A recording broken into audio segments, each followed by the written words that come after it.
അമേരിക്കയുടെ നിർണായകമായ ഇടപെടലുകളെ തുടർന്ന് താൽക്കാലിക സന്ധിയിൽ വെടിനിർത്തിയ ഇസ്രായേൽ-ഇറാൻ സംഘർഷം ഇപ്പോൾ പൂർവാധികം ശക്തിയോടെ പുനരാരംഭിക്കുന്നതിന്റെ ലക്ഷണങ്ങൾ ഇരുപക്ഷത്തും കണ്ടുതുടങ്ങിയിരിക്കുകയാണ്. ഇറാനിൽ ഇസ്രായേൽ ലക്ഷ്യം വച്ച ആണവകേന്ദ്രങ്ങൾ ഒന്നിനു പുറകെ ഒന്നായി നശിപ്പിക്കുകയും അതിപ്രധാന ഘട്ടത്തിൽ ഇസ്രായേലിന്റെ സഖ്യകക്ഷിയായ അമേരിക്കയും രംഗത്തിറങ്ങി ഫോർഡോ, ഇസ്ഫഹാൻ, നഥാൻസ് എന്നിവിടങ്ങളിലെ ഇറാനിയൻ ആണവ അറകൾ കത്തിച്ച് ചാമ്പലാക്കുകയും ചെയ്തതോടെ യുദ്ധത്തിന്റെ നിർണായകമായ ഒരു ഘട്ടം പൂർത്തിയായെങ്കിലും ഇനിയും ഇറാൻ യുറേനിയം ധാതുസമ്പുഷ്ടീകരണ കലാപരിപാടിയുമായി രംഗത്തിറങ്ങിയാൽ അന്ന് വീണ്ടും കളത്തിലിറങ്ങി ഇറാനെ ആക്രമിക്കുമെന്ന് വെടിനിർത്തൽ ധാരണകൾ മുറുകുന്നതിനു മുമ്പ് ഇസ്രായേൽ വ്യക്തമാക്കിയിരുന്നു.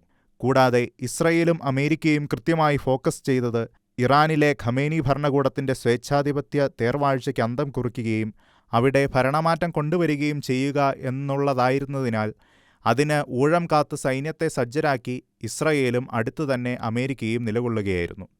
സിറിയയിൽ ക്രൂരമായി വംശഹത്യക്കിരയാക്കിക്കൊണ്ടിരുന്ന ഡ്രൂസുകളെ പിന്തുണച്ചുകൊണ്ടും തങ്ങളുടെ അതിർത്തികൾ സംരക്ഷിക്കുന്നതിനുമായി ഇസ്രായേൽ സിറിയയിൽ സൈനിക നടപടികൾ ശക്തമാക്കിയതിനെ തുടർന്ന് അവിടെയുണ്ടാകുന്ന നീക്കങ്ങളിൽ നീറിപ്പുകഞ്ഞ് അസ്വസ്ഥനായിരിക്കുന്ന ഇറാനിയൻ ഏകാധിപതി ഖമേനി അടിയിരന്നു വാങ്ങുന്ന ബുദ്ധിശൂന്യമായ മുന്നറിയിപ്പുകളും ആരെയും അമ്പരിപ്പിക്കുന്ന വെല്ലുവിളികളുമായി രംഗത്തെത്തുകയും ഇതെല്ലാം മുമ്പിൽ കണ്ടിട്ടെന്നവണ്ണം സൈന്യത്തെ സജ്ജരാക്കി നിർത്തിക്കൊണ്ട് കാത്തുനിൽക്കുന്ന ഇസ്രായേലും തങ്ങളുടെ നീക്കങ്ങൾ വ്യക്തമാക്കുകയും ചെയ്തതോടെയാണ് അർദ്ധവിരാമത്തിൽ നിർത്തിയ ഒരു പശ്ചിമേഷ്യൻ യുദ്ധം സെക്കൻഡ് പാർട്ടിലേക്ക് കടക്കാനുള്ള സാധ്യതകൾ മുറുകിയിരിക്കുന്നത്.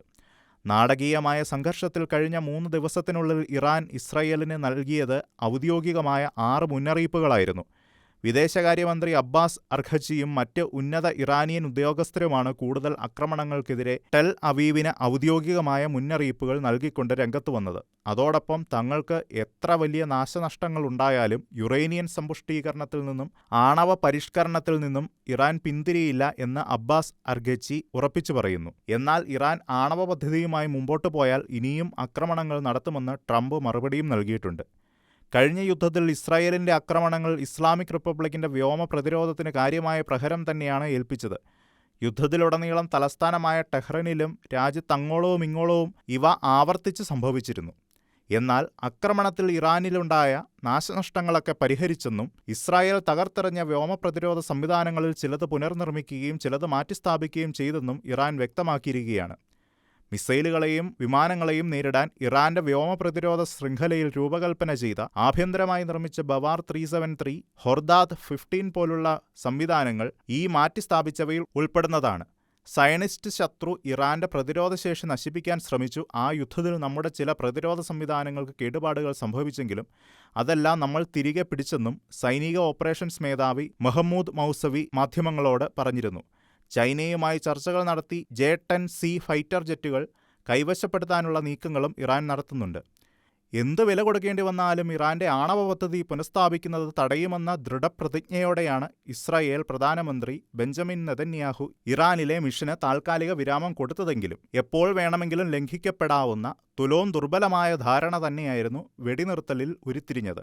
ഇറാന് ഇനിയും ഇസ്രായേലിനെ ഭീഷണിപ്പെടുത്താൻ കഴിയില്ലെന്ന് ഉറപ്പാക്കാൻ ഇസ്രായേൽ ഒരു പദ്ധതി രൂപപ്പെടുത്തുകയാണെന്ന് പറഞ്ഞുകൊണ്ട് ജൂലൈ ആദ്യം ഇസ്രായേൽ പ്രതിരോധ മന്ത്രി ഇസ്രായേൽ കാറ്റ്സ് രംഗത്ത് വന്നിരുന്നു. എന്നാൽ ഹീനമായ ഭാഷയിൽ ഇസ്രായേലിനെ അഭിസംബോധന ചെയ്തുകൊണ്ടായിരുന്നു ഖമേനിയുടെ വെല്ലുവിളികൾ അധികവും. അമേരിക്കയുടെ ചങ്ങലയിലെ നായയെന്നും ക്യാൻസർ ട്യൂമർ എന്നും കഴിഞ്ഞ ദിവസം ഖമേനി ഇസ്രായേലിനെ വിശേഷിപ്പിച്ചത്. കഴിഞ്ഞ യുദ്ധത്തെ ആവും പോലെയൊക്കെ പ്രതിരോധിക്കാനും തിരിച്ചടിക്കാനുമെല്ലാം ഇറാൻ പരിശ്രമിച്ചിരുന്നു. അതിന്റെ ചില നഷ്ടങ്ങൾക്ക് ഇസ്രായേലും ഇരകളായി മാറുകയും ചെയ്തിരുന്നു. എന്നാൽ എല്ലാ പഴുതുകളും അടച്ചുകൊണ്ട് അരയും തലയും മുറുക്കി ഇസ്രായേൽ ഊഴം കാത്തു തന്നെ നിൽക്കുകയാണ്. പശ്ചിമേഷ്യയിൽ ഇനി എന്തും സംഭവിക്കാം. ഖമേനിയുടെ വെല്ലുവിളികൾ അതിര് ലംഘിക്കുന്ന ഈ സാഹചര്യത്തിൽ എപ്പോൾ വേണമെങ്കിലും യുദ്ധം ആരംഭിക്കാം.